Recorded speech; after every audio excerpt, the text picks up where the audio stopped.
အခုကတကြံရောက်နေပါပြီတကြံမှာပျော်ရက်လားလို့လူတွေကိုလိုက်မေးကြည့်မယ်ဆိုရင်ဘယ်လိုဖြေကြမယ်လို့ထင်ပါတယ်လဲအခုမဟုတ်ပဲနဲ့လွန်ခဲ့တဲ့နှစ်30နီးပါးကမေးကြည့်ခဲ့မယ်ဆိုရင်ရော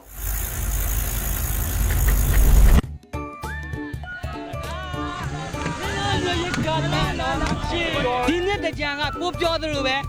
အရင်ပြောတာပါပဲပြောဘူး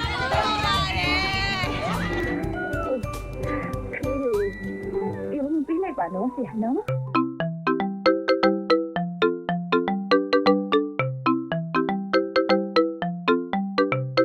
ပျော်ရွှင်မှုဆိုတာမျိုးကတရားရောက်ကပြီးမှရတာလားဒါမှမဟုတ်ရင်အသက်အရွယ်တွေအချိန်ခါတွေနဲ့သက်ဆိုင်တာလားဆိုတာလိုက်ပြီးတွေးကြည့်မယ်ဆိုရင်တော့တွေးစရာတွေကအများကြီးဖြစ်လာမယ်လို့ထင်ပါတယ်ကျွန်တော်အနေနဲ့တော့တကြံမှာပျော်ရဲဆိုတဲ့ခံစားချက်ကိုမရခဲ့တာကတော့ကြာပါပြီအဲဒါကြောင့်မို့လို့ဒီဗီဒီယိုမှာတော့ငယ်ငယ်တုန်းကတကြံအမှတ်တရတွေကိုပြန်ပြီးတော့ပြောပြချင်ပါတယ်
မရှိတော့လေတကြံလေဘူးလေဆိုရင်ဒီဗီဒီယိုကလိုမျိုးမနက်ဒီမှာလိုက်ပြီးကောက်ဖို့ကြမှာပေါ့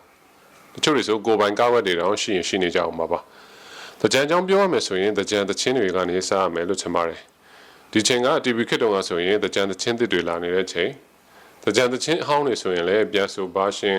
ကာရာအိုကေဘာရှင်စသဖြင့်မြဲမြဲဆိုင်ဆိုင်နားထောင်နေရတဲ့ချိန်ပေါ့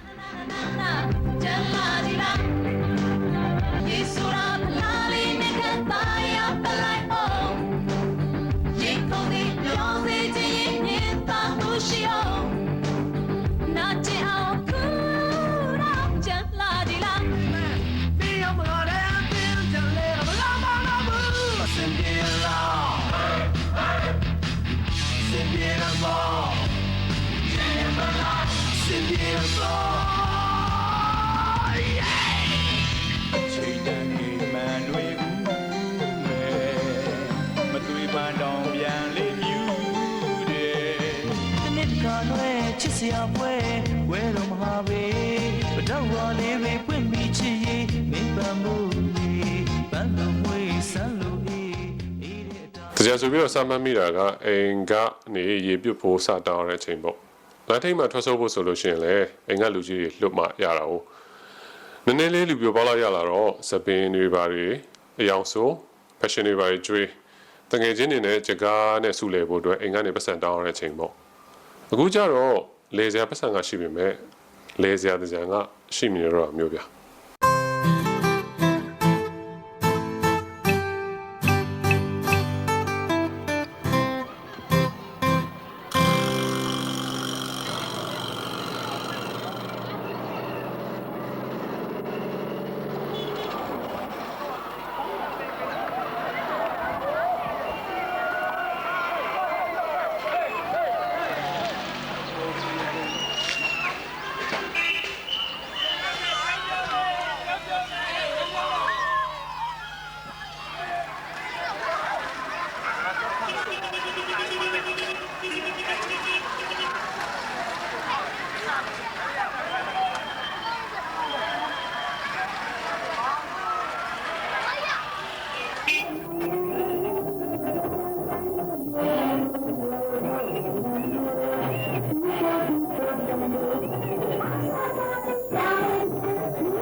ငယ်တော့က TV ကလွှင့်တဲ့ကြံမိုးစကားကိုကြည့်ပြီးတော့မန်လေးကြံနဲ့ဂျုံခဲ့ပူချင်တာပါ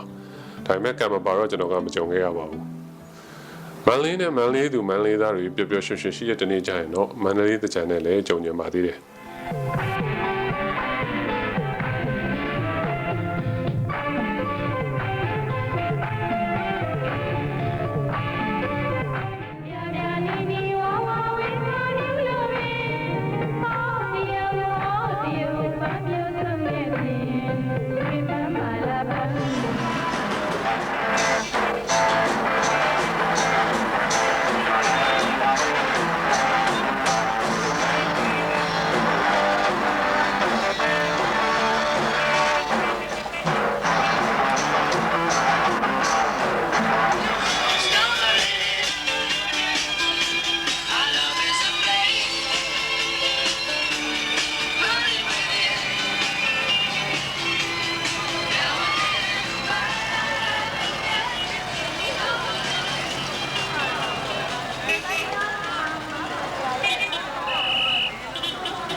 အခုဗီဒီယိုမှာတော့အရင်တော့အမှတ်တရတွေကိုပြန်ပြီးပြောပြရင်းနဲ့နှစ်သက်မှာဘေးရန်ကင်ကွာစိတ်ချမ်းသာစေဖို့ဆုတောင်းပေးလိုက်ပါတယ်ခင်ဗျာမြမရိုးရာမန္တလေးတကြံရဲ့အစင်အလာဖြစ်တဲ့ရင်းရင်းကြီးကြီးပျော်ပျော်ရွှင်ရွှင်နဲ့ရေကစားကြဖို့ကိုလည်းတိုက်တွန်းလိုပါတယ်ရှင်